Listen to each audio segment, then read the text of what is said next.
En ce qui me concerne, moi, Baksing, peu de temps après ma nouvelle naissance, j'entendis Dieu me parler au sujet de son service. Mais son appel ne devint clair pour moi que 2 ans plus tard.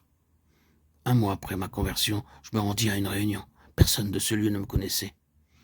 Après la rencontre, je me tins à l'extérieur de l'édifice en parfait étranger. Un grand monsieur s'approcha de moi et me demanda pourquoi n'allez-vous pas en Inde y prêcher l'évangile. Je lui répondis, monsieur, je suis ingénieur. J'ai consacré de nombreuses années à des études d'ingénieur. En plus de cela, je bégaye et pour comble de malheur, je suis timide. Comment une telle personne peut-elle devenir un prédicateur? Il n'ajouta rien, mais ces paroles, pourquoi ne renoncez-vous pas à la carrière d'ingénieur pour aller prêcher l'évangile en Inde, continuèrent à résonner dans mon esprit. Après être nés de nouveau, nous avons tous le désir de servir le Seigneur. Il est bon d'avoir un tel désir, mais nous devons prier de façon précise. Seigneur, que ton appel soit clair pour moi.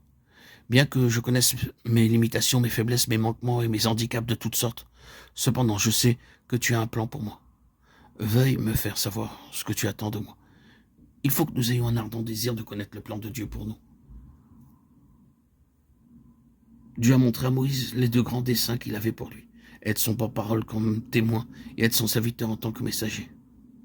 L'Éternel dit, j'ai vu la souffrance de mon peuple qui est en Égypte, et j'ai entendu les cris que lui font pousser ses oppresseurs, car je connais ses douleurs. Je suis descendu pour le délivrer de la main des Égyptiens et pour le faire monter de ce pays dans un bon et vaste pays, dans un pays où coule le lait et le miel, dans les lieux qu'habitent les Cananéens, les Rétiens, les Amoréens, les Phérésiens, les Éviens et les Jébusiens. Exode 3, 7, 8. Délivrer le peuple de Dieu de l'esclavage de l'Égypte devait être sa première tâche. Ils étaient opprimés par les Égyptiens et ils souffraient beaucoup des traitements que leur infligeaient leurs cruels contremaîtres. Ils devaient travailler dur, nuit et jour, sans être payés.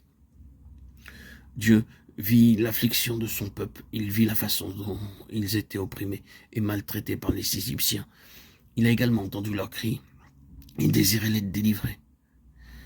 Il voulait faire de Moïse son collaborateur afin que cette grande libération se fasse par son moyen. Ensuite, Dieu voulait que Moïse conduise son peuple dans un pays où coule le lait et le miel. Bien que Dieu ne nous appelle pas comme il a appelé Moïse pour une tâche extrêmement importante, cependant, il nous appelle tous pour une tâche particulière. Quel que soit le travail qu'il nous donne, celui-ci est également précieux à ses yeux. Chacun d'entre nous trouve sa tâche très difficile, comme une montagne énorme, selon l'appréciation de Zorobabel. Si vous voulez grandir spirituellement, vous devez être prêt à entendre son appel et à lui obéir. Nous devrions prier, ô Seigneur, montre-moi la façon dont je peux te servir, t'obéir et être de quelque utilité. Alors, il nous guidera et nous aidera jour après jour.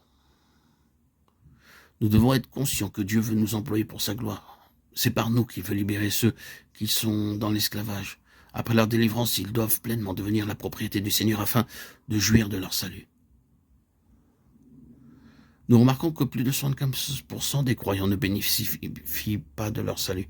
Ils mènent une existence tout à fait ordinaire. Ils ne peuvent pas comprendre les vérités plus profondes du salut et les intentions de Dieu pour eux. Nous pouvons aider de tels gens par l'amour et la communion fraternelle.